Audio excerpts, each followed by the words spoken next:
ilikuwa mwezi wa Ramadhani mwaka 2016, miaka mingi kidogo, fika minne tena. Wakati tupo pale Tanga, tunapokea simu ya jamaa zetu kutoka Muscat, katika taasisi ambayo tunashirikiana nao mara kwa mara.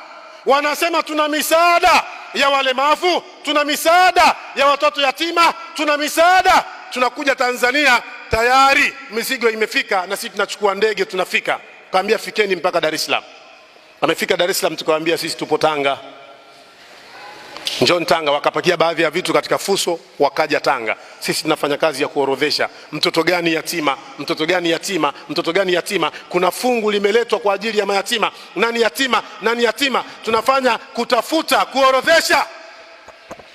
Kwa mara ya kwanza katika maisha yangu, mie kabla ya hapo sijawahi kuguswa na mikasa ya watoto yatima, lakini kwa mara ya kwanza katika maisha yangu hapa ndo nakutana na tukio ambalo mpaka kesho kutwa linaonyesha uwezo na siri ya Mwenyezi Mungu.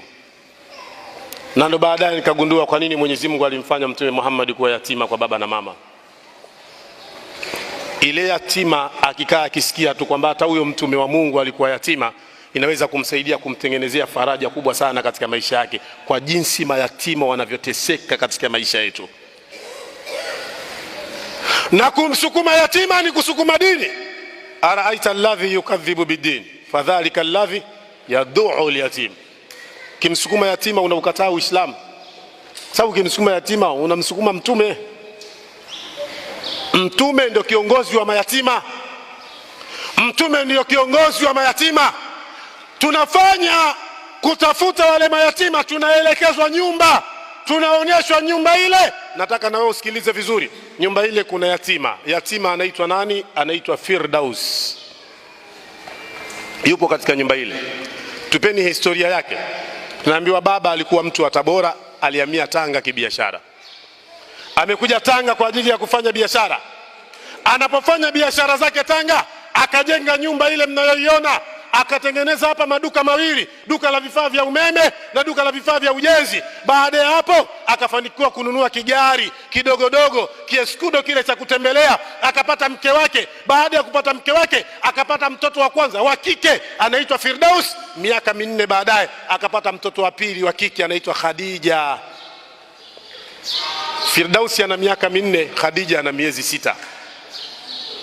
Kaka pale Tanga anamlea na dada yake. Dada yake aliolewa, akazalishwa watoto wawili, watoto ambao ni wakubwa kuliko watoto wa huyu kaka. Akaacha huyu dada na mume wake, kwa sababu dada ana mambo ya mjini na ni mkorofi. Kaka akaona si vyema kukaa naye katika nyumba yangu, akampangia nyumba sehemu fulani Tanga. Kaka analipa kodi ya ile nyumba na anahudumia chakula. Maisha yanaenda, dada anakaa na watoto wake wanasoma, huyu bwana yupo na mke wake na watoto wake, mabinti zake wawili. Maisha yanaendelea.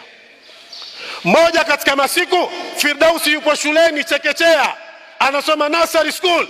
Baba akamchukua mke wake, akamchukua na mtoto wake wa miezi 6 anayeitwa Khadija. Anatoka Tanga mjini anakwenda Muheza kwa jamaa yake kwenda kusalimia. Anajua asubuhi nikienda Muheza mpaka saa 6 saa 7 nisharudi. Firdausi akitoka shuleni atatukuta nyumbani. Wanafika Pongwe, lori linapotea njia, linakwenda kugonga ile gari ndogo yenye watu 3 ndani yake. Baba yuko pale, mama yuko pale, na mtoto Khadija yuko pale. Watu wanakuja kuamua ajali ile na kutazama kilichotokea. Cha kwanza walichogundua, watu wote 3 waliokuwa katika gari ndogo wametokwa na uhai wao pale pale. Watu 3 wamekufa, familia ya watu 4. Maana yake aliyebaki duniani katika familia hii ni mtoto mmoja, anaitwa nani? Firdaus peke yake. Watu wanatangaza msiba, ndugu wanakuja, msiba unazikwa, taratibu zinamalizika. Shangazi yake na Firdaus anasema kaka aliyekuwa analipa na kuhudumia hayupo tena, amekwisha kufa. Akatoka katika nyumba aliyopanga akaja kuishi katika nyumba hii. Anasimamia yale maduka mawili, yale maduka mawili ya walishe, maduka mawili ya wasomeshe. Anaendelea kusimamia na kuangalia ile hali jinsi ilivyo. Lakini shangazi ni dada la mjini, shangingi kwa lugha nyepesi. Kila akikaa na Firdaus anaona huyu Firdaus ndio mwenye hizi mali, na huyu Firdaus ndio kikwazo cha mimi kujiachia katika jiji la Tanga. akaanza kufanya manyanyaso kwa mtoto mdogo asiyekuwa na hatia, akaanza kumwadhibu mtoto mwenye haki ya kila kitu katika vilivyopo pale. Firdaus akaondolewa shule, akabakia nyumbani. Watoto wa shangazi, mmoja ana miaka 9 anasoma, mwingine ana miaka 14 anasoma. Firdaus mtoto wa miaka 4 kwenda miaka 5 yuko nyumbani, ndio house girl.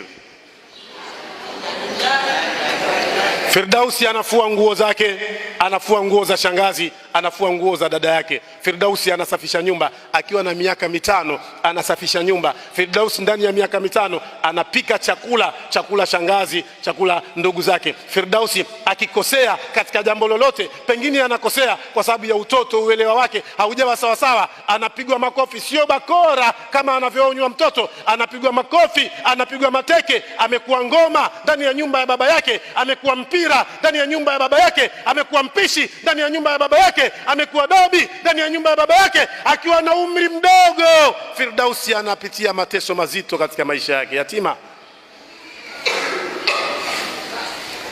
anaadhibiwa. Miaka 2 ya mateso ya Firdausi ndio wakati ambao sisi tumefika. Wakati huo Firdausi ana miaka 6, tunaambiwa kwenye mji ule, kwenye nyumba ile kuna yatima. Tunakwenda mwezi wa Ramadhani saa 9 alasiri, tunakwenda tunagonga katika ile nyumba, ngo, tunataka humu ndani. Tumeambiwa kuna yatima. Saa 9 alasiri tunamkuta shangazi amekaa katika kiti, amekamata plate ya wali, anakula na kijiko chake, huko pembeni ameweka tablets. Akiweka chini sahani, anachukua ile tablets. Yupo duniani, yupo katika WhatsApp, yupo katika Twitter, yupo katika Facebook, yupo katika Instagram, anaperuzi duniani. Mbele ya shangazi tunaona kuna watoto wawili, mmoja mtoto wa miaka takriban 10, mwingine mtoto wa miaka kama 15, wamekaa chini. Kuna sahani imewekwa ya pamoja, wanakula chakula. Pembeni katika ukuta kuna binti wa miaka 6 ameegemea ukutani, anawatazama wenzake wakila. Mchana wa Ramadhani tunashangaa watu wazima hawa washindwe kufunga katika nyumba hii. Aweze yule mtoto, mbona amejitenga, mbona amekuwa mpweke? Tunauliza. Tumeambiwa humu ndani kuna yatima. Katika hawa yatima ni nani? Shangazi anasema yatima ni yule mtoto aliyekaa pale ukutani. Kwa nini yupo ukutani? Anasema huyu mtoto nimejitahidi kumpa mapenzi yasiyokuwa na mfano, anatuongopea. Nimempenda kupita maelezo, nimempenda kuliko watoto wangu, lakini mpaka leo ameshindwa kusahau msiba wa baba yake na mama yake na ndugu yake. Basi bado analia. Mtoto ameachwa na miaka 4, eti ashindwe kusahau kwa miaka 2 mbele, bado awe anakumbuka baba yake na mama yake walivyokufa, ashindwe kusahau, bado analia kila uchao. Wanasema, shangazi anasema mtoto amesahau kabisa, ameshindwa kabisa kusahau wazazi wake, ndio analia. Tunavyogeuza macho yetu kumtazama yule binti, machozi yanamtoka katika macho yake. Firdausi analia, machozi yanamtoka katika macho yake. Yatima ananyanyasika, yatima anaadhibiwa, yatima ana hali, yatima ana wakati mgumu sana. Tunamsogelea, sisi tunajua ana huzuni na wazazi wake, tunampiga katika mgongo wake, pole pole binti, pole mama, pole mama.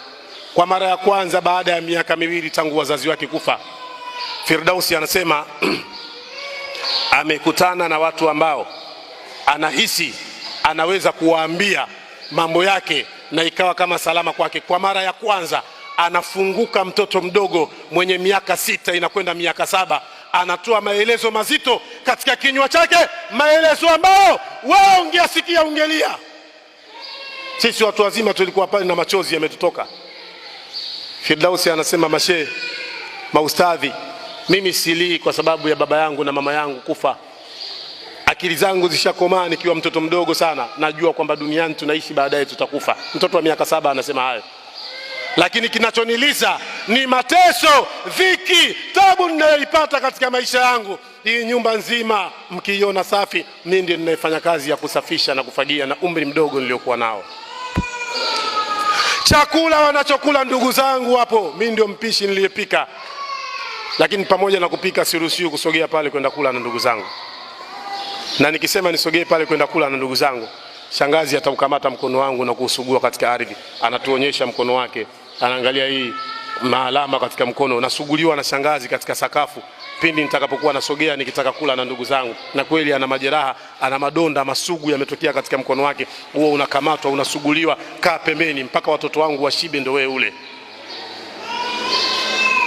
Anasema na umri mdogo niliokuwa nao ndio natandika kitanda cha shangazi, ndio natandika kitanda cha ndugu zangu, na baada ya hapo nitachukua kama shuka, nitachukua kama chochote, nitakwenda chini katika sakafu nitalala. Ndio sehemu alionipangia shangazi kulala kwangu.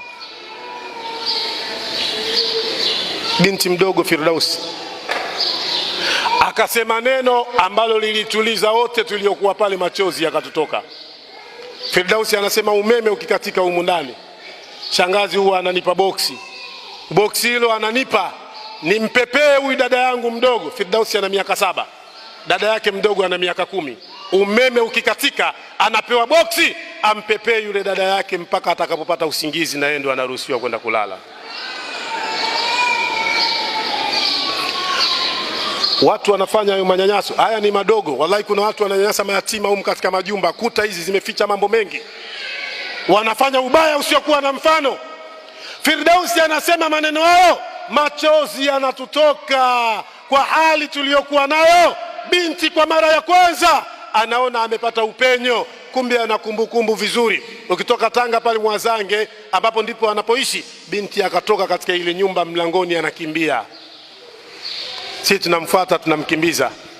Shangazi amechoka, anasema leo kitu gani, mtoto anasema maneno gani haya, amesawajika. Anakimbia Firdaus, anakwenda mpaka Mabawa, kuna makaburi pale. Anafika katika yale makaburi, analipita kaburi la Khadija mdogo wake, analipita kaburi la mama yake mzazi, anakwenda katika kaburi la baba yake mzazi. Binti amefika pale, ameweka kituo. Baba alikuwa akiwapenda sana watoto hawa. Mtoto yupo katika kaburi la baba yake, amepata nafasi ya kufika kaburi. Alikuwa anafungiwa ndani kama mfungwa, amepata nafasi na anakumbuka alipozikwa baba yake. Amepata nafasi, anakwenda katika kaburi la baba yake, analipiga lile kaburi la baba yake, anamwambia baba, kwa nini mmeondoka baba, mmeniacha peke yangu baba? Kwa nini mmekwenda baba, mmeniacha peke yangu? Mmemchukua mdogo wangu, mie mmeniacha baba, mngenichukua na mimi niende na nyie.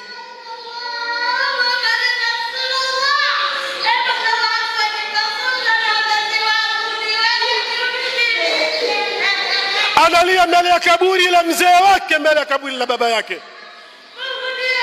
Anakumbuka pipi, anakumbuka biskuti, anakumbuka vitu ambavyo alikuwa akiletewa na baba yake. Na ndiyo siri ya kulipita kaburi la ndugu yake, na ndiyo siri ya kulipita kaburi la mama yake. Amekwenda kwa baba kwa sababu baba alikuwa anaonyesha mapenzi mazito sana na watoto hawa. Tunamkamata binti huyu, tunampeleka BAKWATA. Wanatoka viongozi BAKWATA, wanakwenda polisi, wanachukuliwa polisi, wanakwenda kwenye ile nyumba, anahojiwa shangazi. Taarifa zinakwenda zinazungumzwa msikiti mkubwa. Anatokea mzee mmoja wa Kisomali, anasema huyo binti yatima naandika katika wasia wangu, nitamsomesha, nikifa atasomeshwa na watoto wangu mpaka amalize elimu ya juu. Na wakati anaendelea kusoma, nitakachokiomba na nitakachokizungumza, kama nitakuwa nimekufa, watoto wangu wataendelea kumsomesha mpaka amalize elimu ya juu. Nyumba ile wanaitwa ndugu kutoka Tabora. Maduka yale yanapigwa mnada, pesa zinachukuliwa, inafunguliwa akaunti benki, anawekewa binti Firdaus. Nyumba ile inapangishwa, pesa zinazopatikana katika kodi zinawekwa katika akaunti ya binti. Binti anafadhiliwa na yule Msomali mpaka leo anaendelea na maisha yake. Lakini baada ya siri hii kuvuja na haya mambo kugundulika, mayatima wangapi wapo katika mitaa hawagunduliki siri za namna hii, na wanaendelea kuteseka hali ya kuwa wazee wao waliwaachia urithi katika ulimwengu. Wangapi? Wengi. Tuziandae nafsi zetu na tufanye maandalizi kwa ajili ya safari ya akhera. Alkhais man dana nafsa wa amila lima ba'da almaut, mwenye akili timamu ni yule anayeiandaa, anaichunguza nafsi yake na akafanya yale yatakayomfaa baada ya kufa kwake. Inshallah Mwenyezi Mungu atujalie maandalizi mazuri kwa ajili ya akhera.